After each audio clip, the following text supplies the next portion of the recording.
In 1891, the Otis Elevator Company filed a technical bulletin for a safety governor system, Bulletin number 9742. It specified standardized floor indexing for multi-story buildings exceeding 10 levels. The diagrams were precise, mechanical, clinical, floor plates labeled in sequence 10, 11, 12, 14, no annotation, no footnote, just a gap where 13 should have been. The engineers who drafted it were not mystics. They were machinists, draftsmen, men who measured tolerances in thousandths of an inch, men who specified bolt diameters and cable loads down to the pound. And yet, they skipped a number. Official textbooks tell you this was consumer preference. But in 1891, elevators were still a novelty. The public did not dictate engineering schematics. Engineers dictated reality. So why does a technical document, meant for internal manufacturing, erase a floor that physically exists? That's where this story begins. In 1904, New York City passed the Tenement House Act revisions. Buried in Appendix C was a clause standardizing stairwell signage for buildings over 6 stories. The language is dry, bureaucratic. Floors shall be marked in ascending numerical order corresponding to public directories. Ascending numerical order. Yet, by 1913, hotel registries across Manhattan, the Waldorf, the Astor, the newly opened McAlpin, listed room numbers that jumped from the 1200s to the 1400s. The 13th floor existed. The plumbing ran. The radiators hissed steam through cast-iron ribs. But the number did not. No law mandated this. No ordinance required it. And yet it happened. Everywhere. Walk through architectural blueprints from 1880 and you will find something unsettling. Pre-electric elevator buildings, especially in Chicago and Boston, labeled every floor sequentially. No omissions, no superstitions. But between 1890 and 1910, the pattern shifts. The Rookery Building, 1888, lists all floors. The Monadnock Building, 1893, skips 13 in later directory revisions. Same city, same architect's circle, same limestone quarried from Bedford, Indiana, polished to a near-mirror finish in lobby corridors. Something changed in those 5 years. Not folklore. Folklore does not rewrite stone directories. Here's a detail that does not appear in most textbooks. In 1907, the American Institute of Architects circulated a private memorandum regarding tenant sensitivities and vertical numbering. Not a public policy. Not a law, a recommendation. The memo survives only as a carbon copy in a Boston archive box labeled Correspondence Miscellaneous. It does not mention luck. It mentions occupancy rates. Prospective tenants demonstrate measurable aversion to units designated with the numeral 13. Measurable. Who measured it? Where are the studies? Why does no dataset survive? In an era obsessed with ledgers and actuarial tables, the evidence vanished. Let's pause here, because something isn't adding up. We are told the fear came first, and the omission followed. But the timeline suggests the reverse. Elevator schematics omit 13 before mass elevator adoption. Architectural memos reference tenant aversion before surveys exist. Directories are revised after construction, not during design. It is as if the number was removed, and the fear was written afterward to justify the absence. Now, pull back.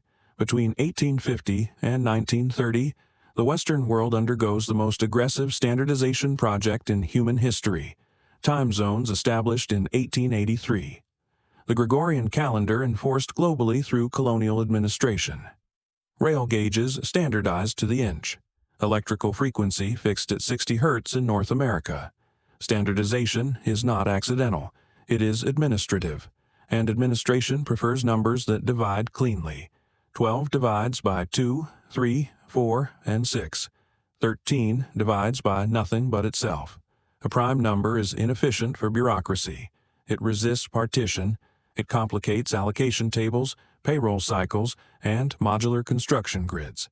In 1895, the American Society of Civil Engineers recommended a 12-unit modular measurement grid for urban planning. 12-foot street sections. 12-inch subdivisions, a city designed to be divisible. Where does 13 fit in a system built on division? It doesn't, so it disappears.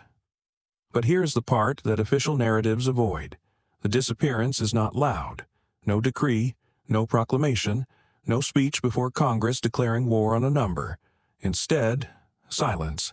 Silence in blueprints, silence in directories, silence in elevator panels cast from brushed brass, and silence is the most efficient form of erasure, because when something is never acknowledged, it becomes unspeakable. By 1925, the omission is global. Hotels in London skip 13, hospitals in Toronto skip 13, office towers in Sydney skip 13, different continents, different cultures, one identical absence. We are told this is coincidence, a shared superstition. But superstition rarely produces mechanical uniformity. Steel beams fabricated in Pittsburgh, shipped by rail, assembled with rivets heated to white-orange, forming a skeleton that stops counting at 12. That is not folklore. That is policy without paperwork. And here is the most confusing detail of all. Insurance actuarial tables from 1918, specifically Metropolitan Life's Urban Risk Assessment, Form 27B, show no increased incidence on 13th floors, no spike in fires, no structural failures, no higher mortality. The data did not justify the fear, yet the fear spread, faster than the data. Why? Because data circulates in ledgers, fear circulates in stories, and stories are easier to standardize. By the time commercial aviation emerges in the 1920s, the pattern is already entrenched. Aircraft seat rows skip 13, not because of engineering constraints, fuselage frames are evenly spaced aluminum ribs, but because the numbering system inherited architectural conventions. A convention becomes a norm becomes an expectation becomes reality, and reality no longer remembers the moment of change. This is the curiosity gap, not why people fear 13, but why did institutions erase it first? Because once you see the timeline, the sequence reverses. The omission precedes the superstition, the policy precedes the folklore, the silence precedes the fear, and when a number disappears quietly between 1850 and 1930, during the greatest standardization campaign in modern history, the question is no longer whether it was accidental. The question is, who needed it gone? In 1884, an international conference convened in Washington, D.C. 41 delegates, 25 nations, their task to standardize time. The International Meridian Conference selected Greenwich as 0 longitude, 1 prime meridian, 1 global clock, railroads, telegraphs, shipping lanes, all synchronized to a single temporal spine. It sounds administrative, harmless, but standardizing time means standardizing how humans experience reality. When the sun reaches its apex, no longer matters.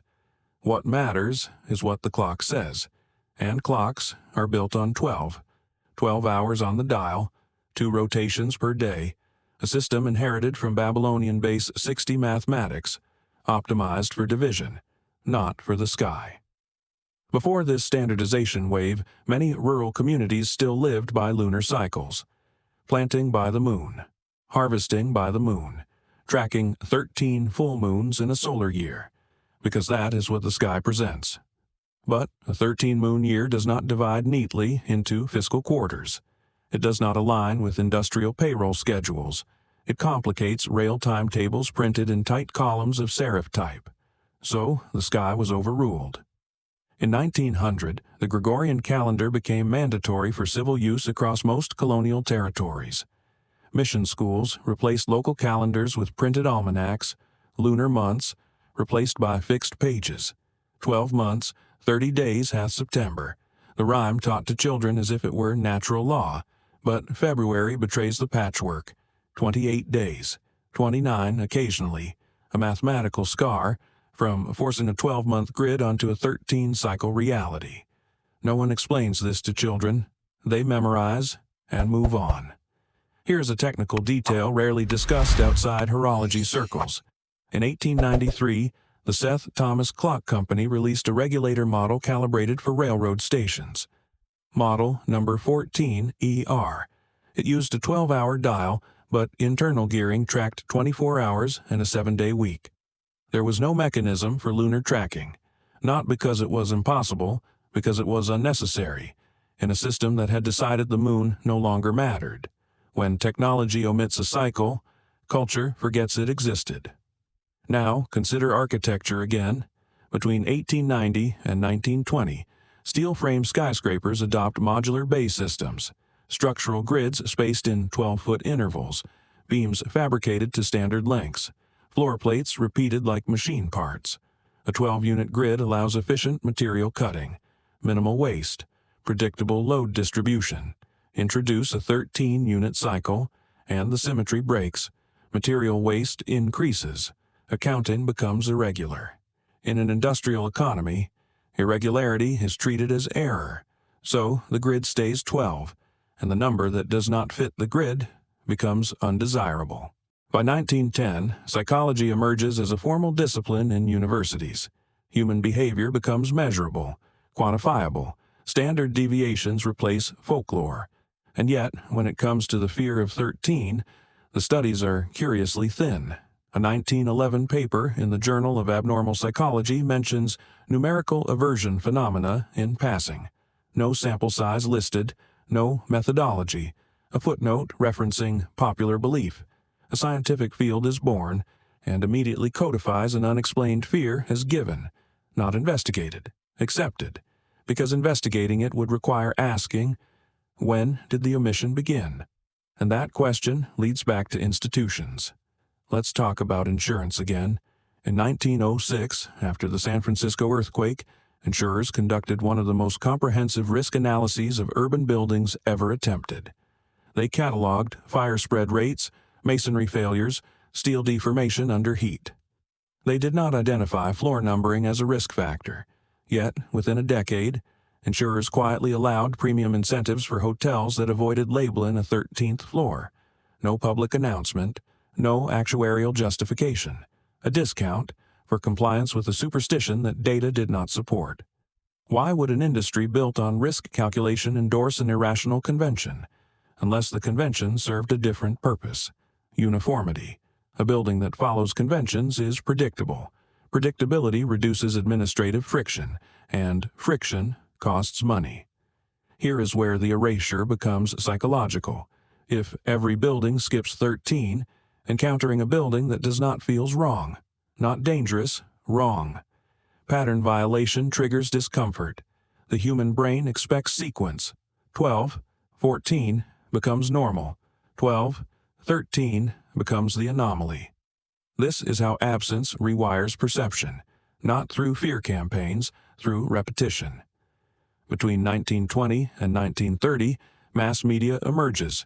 Radio broadcasts, syndicated newspapers, national advertising. For the first time, a cultural norm can be reinforced simultaneously across millions of households. Comic strips joke about Friday the 13th. Radio hosts mention unlucky dates with a chuckle.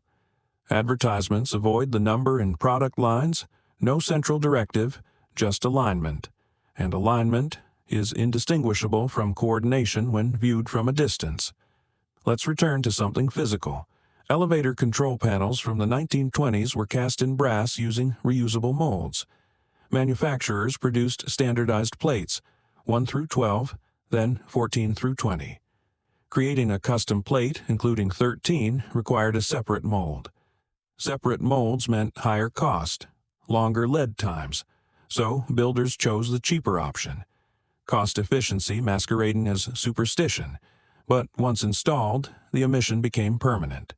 Brass plates are not replaced lightly. An economic decision becomes a cultural truth. And still, no law, no decree banning 13, no international standard, just thousands of small decisions, aligned in one direction, from elevator manufacturers, from insurers, from architects, from advertisers, each acting rationally within their domain, collectively producing a global erasure. Here is the uncomfortable possibility. No single authority removed 13, no secret meeting, no signed order. Instead, a system optimized for division, efficiency, and standardization made the number inconvenient.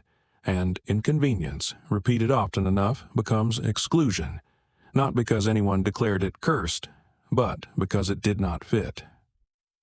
By 1930, a child born in Chicago, London, or Melbourne grows up in a world where 13 is missing from elevators, rare in street addresses, absent in product models. They are told it is unlucky. They never see evidence to the contrary.